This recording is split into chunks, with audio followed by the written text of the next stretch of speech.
Look, we know Warner Brothers done fucked up the DCEU, but where exactly did Warner Brothers go wrong?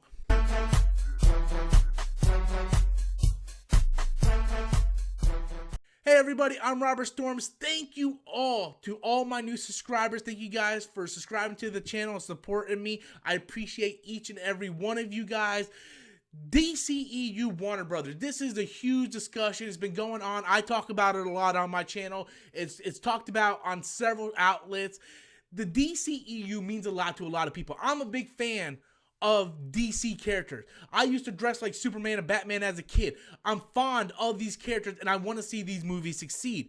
But as we all know, the DCU is just not succeeding. Black Panther, its first solo standalone movie, surpassed every DCEU film that has been released, and that is just a downright shame. How can a solo character outperform your entire universe? It's a joke. But where did the DCEU go wrong? Where did WB make its mistakes? A lot of people want to point the finger at Zack Snyder, and I'm going to tell you that it was not Zack Snyder's fault. Man of Steel came out. I was extremely disappointed. It wasn't the Superman that I knew.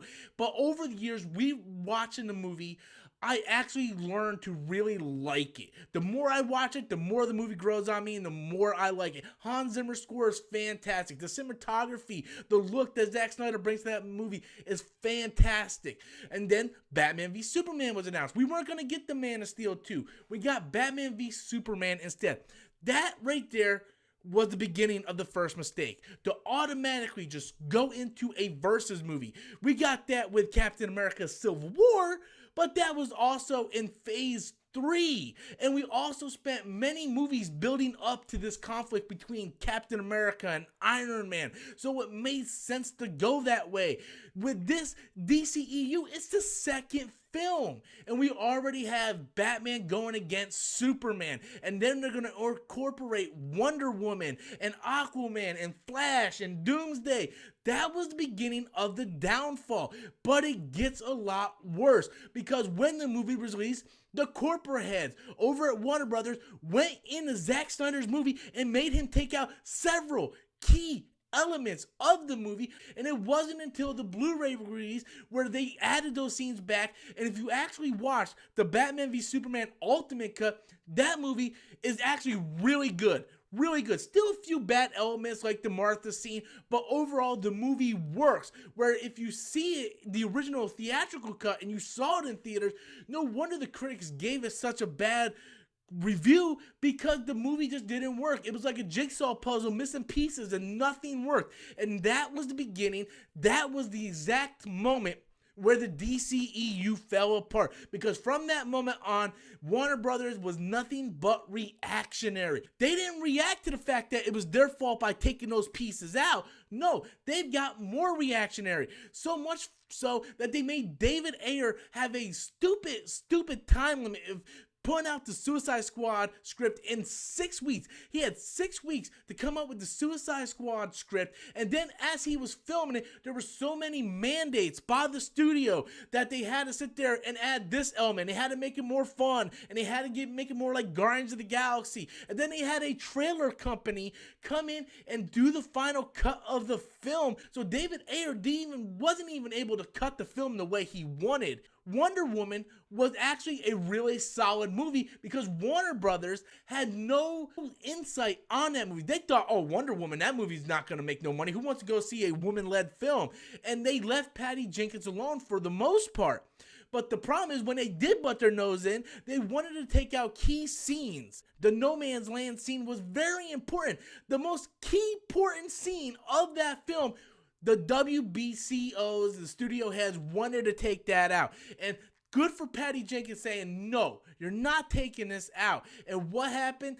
Wonder Woman was the first successful, both critically and financially, in the DCEU. Why? Because the CEOs and figurehead thought that Wonder Woman wasn't going to work. They thought it was going to fail. They had no intention of thinking this property was going to succeed. And Patty Jenkins was able to shove it in their face. And then when Justice League came out, they were so upset with the backlash of Batman v Superman that they secretly fired Zack Snyder, and then when the suicide reports came out about Zack Snyder's daughter, they used that as a cover-up of Zack Snyder leaving quietly. They brought Josh Whedon in. Josh Whedon had to sit there and try to figure out how he can Frankenstein this Justice League movie together. They CGI'd Henry Cavill's mustache. They did this ridiculous mandate of making the Justice League movie, your Justice League movie, your key movie, the Justice League movie, to under 2 hours, because the CEOs and the figurehead, they just don't understand. They are stupid. They just don't understand. And instead of pushing it back and not do the CGI mustache and be able to work on the script and make sure this movie was right. No, the CEOs all wanted to keep their bonuses for the year, so they kept the movie on schedule and they rushed it out. And the Justice League movie is the biggest financial failure in the DCEU. It is laughable how much the Justice League movie failed. And now it all comes down to Aquaman, to see if Aquaman can succeed. And I'm telling you, Aquaman is not going to put up Black Panther numbers. Black Panther was a phenomenon because it caters to everybody. It caters to comic book fans. It caters to the MCU movie fans. It caters to the black community, the white community, the Asian community, any kind of minority. It caters to that. And it has an overall message about not sealing yourself off from the world, to share what you have to make the world a better place. Black Panther had that message. Aquaman's not going to have that message. Maybe it will. James Wan is a fantastic director, but I don't see how Aquaman could do anywhere near the numbers that Black Panther does. And even if Aquaman is critically successful, where does the DCEU go? The people, the studio heads, you can put all the CEOs, all the people you want, until you get a creative force like a Kevin Feige to run your studio.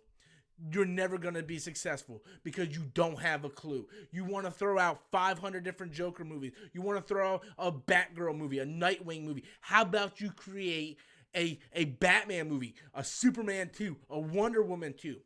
But the point of this story is that everything went wrong when the studio heads interfered with Batman v Superman. When they made Zack Snyder take out all these key pieces, it was just a domino effect after that. And then all the pieces just fell. And then DC and Warner Brothers just got reactionary, and they just kept screwing up their properties even more. And that was when the DCEU really fell. But I want to know what you guys think. Be sure to leave your comments in the comment section below. Hit that like button, guys. Be sure to subscribe if you're not a subscriber. I want to thank all my new subscribers once again for all your support. Thank you, guys. And until next time, as always, I'm Robert Storms, and that's my opinion.